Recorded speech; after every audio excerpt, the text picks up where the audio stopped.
Hello from Aviation 101 with Laura. For a while, people have been asking for a video with an overview of CRM. And I was like, wow, okay.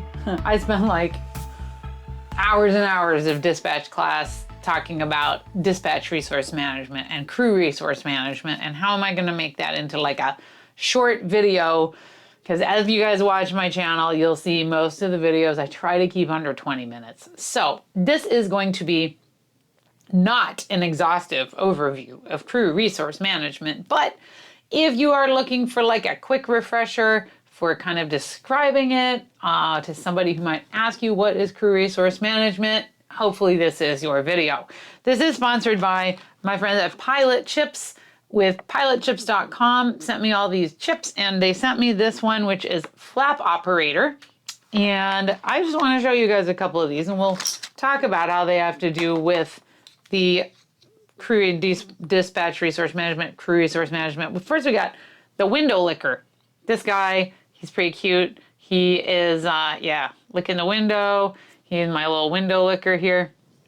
Then we have the FO tantrum chip. He's cute, throwing a tantrum in the right seat. I don't know what the captain did to the guy, but he's kind of annoyed.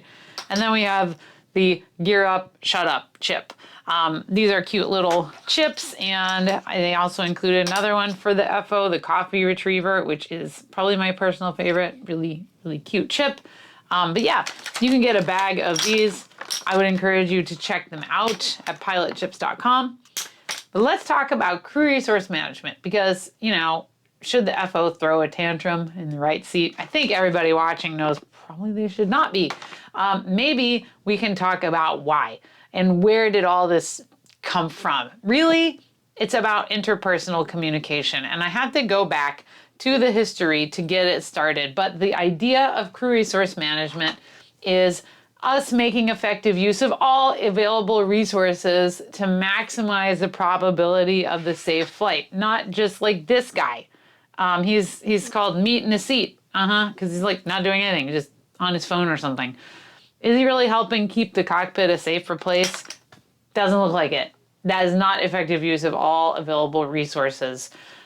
What we want to do is go back to 1978. This accident, United Airlines 173, you can look it up. There's plenty of good YouTube videos about this accident. But in a nutshell, it ran out of fuel while the crew was troubleshooting landing gear issues. There's actually was nothing specifically wrong with the landing gear. It was down and locked, but they did not have all three green lights. The crew ended up spending a long time troubleshooting, despite the fact that the FO and the flight engineer were attempting to warn the captain. It seems that warnings just somehow did not get through, and the aircraft ran out of fuel. And it crashed, and 10 people were killed. I believe that number is right. Thankfully, more were not killed. There was no fire because they really were out of fuel. All four engines on the DC-8 had stopped operating. The captain did an incredible job landing the airplane and not hitting anything, but it was still a bad accident. And it resulted in United Airlines and NASA kind of partnering out to roll out crew resource management. Eventually that led to dispatch resource management, which is where I frequently am teaching, but also in the crew resource management area. And here is one model of CRM. Now, some airlines have their own proprietary models, so don't get too hung up on this, but this is our model of CRM. And let me kind of point with my laser pointer here. Effective CRM involves people working together in teams. Effectively communicating. Okay, not just, gear up, shut up. That's not really effective communication. Haha, sorry. Very funny chip, but not effective communication.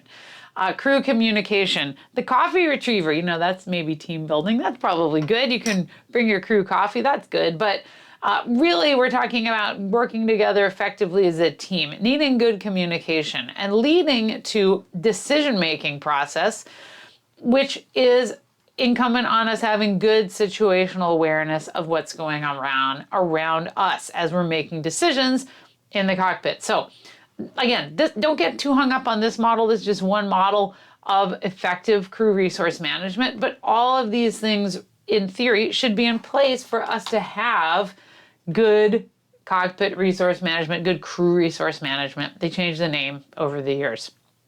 So that's kind of CRM as an overview. Now, another little offshoot of CRM that I do really like to talk about is the model of threat and error management, or TEM for short. You might hear this at various airlines, but it divides things into two categories: threats and errors.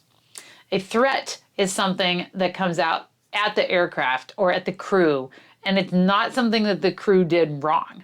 I want to make that clear. It's something that makes the flight or the operation more complex. They don't mean that they're going to make errors happen, but they increase the potential for errors.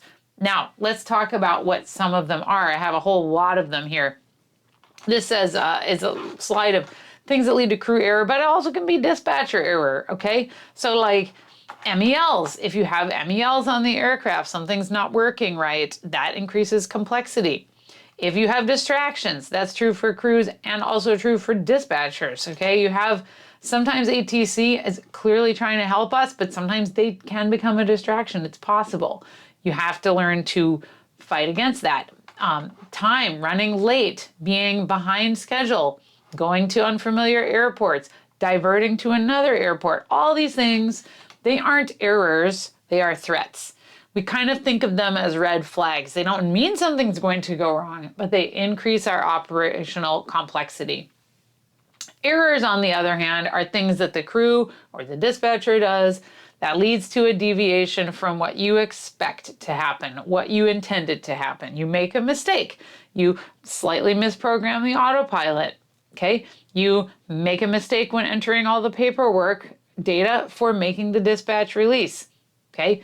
You slightly misenter the aircraft center of gravity when you are inputting all the numbers. You slightly put the V speeds wrong somewhere, okay? So these threats, they come at the crew. Like I mentioned, they are red flags, but errors come inside, and it's like, now we are actually making a mistake. I know lots of stories over the years. I don't have time to go on to all those because, like I said, I'm trying to keep this kind of light and a little high level, okay? But errors can also be defined as this, basically reducing our safety margins, leading to some sort of deviation or expectation is not what you expected to happen. And it, of course, increases the probability that something is going to go wrong. That's why we don't want the FO just being the little window licker guy, okay? We don't want that because we want monitoring, especially during critical times. So on pre-flight, like actually loading everything into the flight management system, let's not have distractions then. Let's not have people coming by to say hello or interrupting, okay? Or maybe saying, I'm busy right now, can't talk to you right now. Taxiing, of course, after landing, more taxiing below 10,000 feet if we're not in cruise. That's sterile cockpit anyway.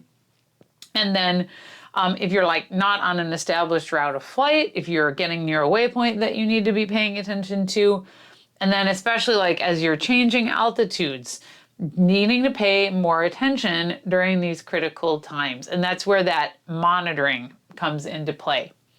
And this can be shown as another like pyramid model. And here I'm gonna show you guys a little bit. So you have threats, like I said, those are the red flags that come at the crew or the dispatcher.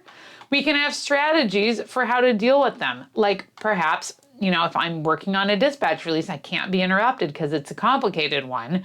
And somebody calls me, I can have a strategy and say, ask my neighbor to answer the telephone so I'm not getting distracted. So that, you know, it's not a threat that my phone rang specifically, but it could distract me. Okay, that's a very simple example.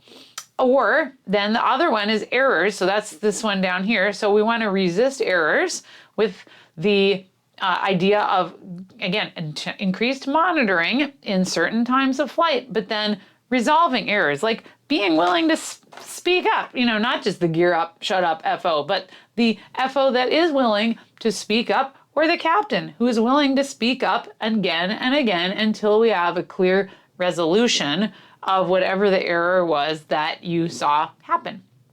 So, hope you guys enjoyed that little overview of crew resource management. And don't forget to check out my friend over at Pilot Chips who sent me this cool bag, Flap Operator. And be a good flap operator. If you're the first officer, and if you're the captain, be kind to the flap operator. I'm just making fun. And if you're a dispatcher, you're part of the crew resource management crew as well. You are part of operational control, dispatch resource management. You are one of the resources for the crew. Don't become a distraction to them. Be a resource. Thanks for watching Aviation 101 with Laura. Have a good day.